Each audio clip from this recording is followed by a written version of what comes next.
Chair से उतार देगी। वो समय आ रहा है। तो पहला डिमांड हमारा है सीएम रिलीफ फंड से या पार्टी से आप पैसा दो उनको। दूसरी मेरी एक सजेशन ममता बनर्जी की सरकार के जो योग्य कैंडिडेट है लगभग 20,000 से ऊपर, इनको कोर्ट ने बोला कि आप 3 महीने बाद फिर एग्जाम दो, देखिए आपने आपको एलिजिबल साबित करो। अब एक टीचर 16 से पढ़ा रही है स्कूल में, आप जानते हैं एग्जाम जो होता है वो ग्रेजुएट या मास्टर डिग्री लेवल का होता है, जो सिलेक्शन का एग्जाम होता है, और स्कूल में पढ़ाना पड़ता है स्कूल स्टैंडर्ड के 11th 12th स्टैंडर्ड या उसके नीचे वाला स्टैंडर्ड का। तो स्वाभाविक है सब्जेक्ट से सब टीचर्स है 16 साल से आज तक उतना तो ऑनर्स या बीए, बीएससी, एमएससी, एमए उस सब्जेक्ट से लोग टीचर्स है। तो मेरा सजेशन है कि मैं अपने जिंदगी के 10 साल लगभग पढ़ाते आ रहा हूं, कॉलेज, स्कूल, यूनिवर्सिटी मिलाकर। मेरा एक सजेशन सरकार से है कि आप ये जो योग्य व्यक्ति है जब एसएससी में बैठेंगे, इन्होंने कितने साल पढ़ा है, 16 से 25 साल तक पढ़ा है, हर साल के लिए एसएससी के रूल में परिवर्तन करिए, हर साल के लिए उनको मार्क्स देनी चाहिए, क्योंकि एक्सपीरियंस का मार्क्स हर रिक्रूटमेंट में होता है।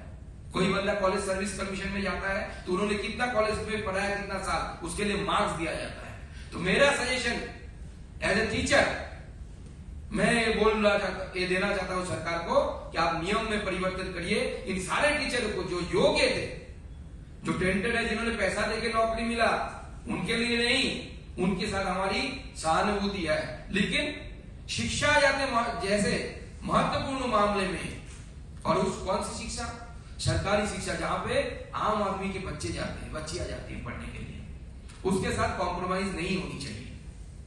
और ममता बनर्जी ने कॉम्प्रोमाइज कराया है।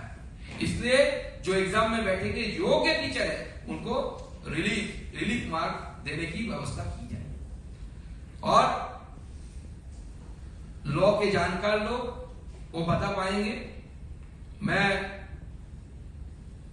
सरकार को कि मैं बोलूंगा, उनसे रिक्वेस्ट करूंगा कि आप बहुत हो चुका है, आप लॉयर से, एडवोकेट से सलाह परामर्श करिए।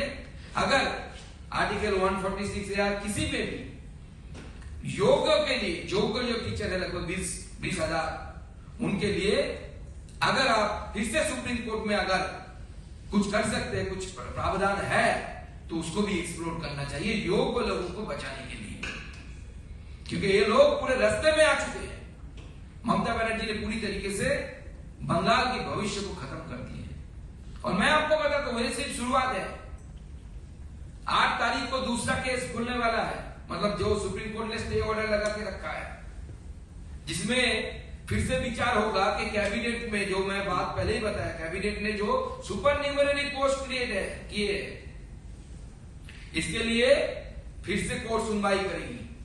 और मुझे भारत के जुडिशियरी पे पूर्ण विश्वास है, ममता बनर्जी या अभिषेक बनर्जी की तरह नहीं, जुडिशियरी पे पूर्ण विश्वास है कि इसमें जो दागी लोग हैं, यानी जो नेताओं ने दुष्कर्म किया, ममता बनर्जी ने और उनकी सरकार ने जो दुष्कर्म किया, इसका सजा भारत का कोर्ट, भारत का न्यायालय ममता बनर्जी को देगी। और जैसे संबित पात्रा जी ने बताया कि ओम प्रकाश चौटाला जी जो पूर्व सीएम रहे हरियाणा के, वो इसी शिक्षक घोटाले में जेल गए थे। भारत के इतिहास में ममता बनर्जी दूसरा सीएम होने जा रही है जो जेल में जाएगी शिक्षक घोटाले में। कल ममता बनर्जी ने बोला कि मुझे जेल भेजना चाहते हो आप लोग। दीदी जान चुकी है, वॉल राइटिंग पढ़ ली है दीदी क्या होने वाला है। हम नहीं भेजेंगे दीदी। भारत की न्यायालय, भारत की जुडिशियरी आपको जेल भेजेगी, क्योंकि आपने पाप किया, पाप। आप अगर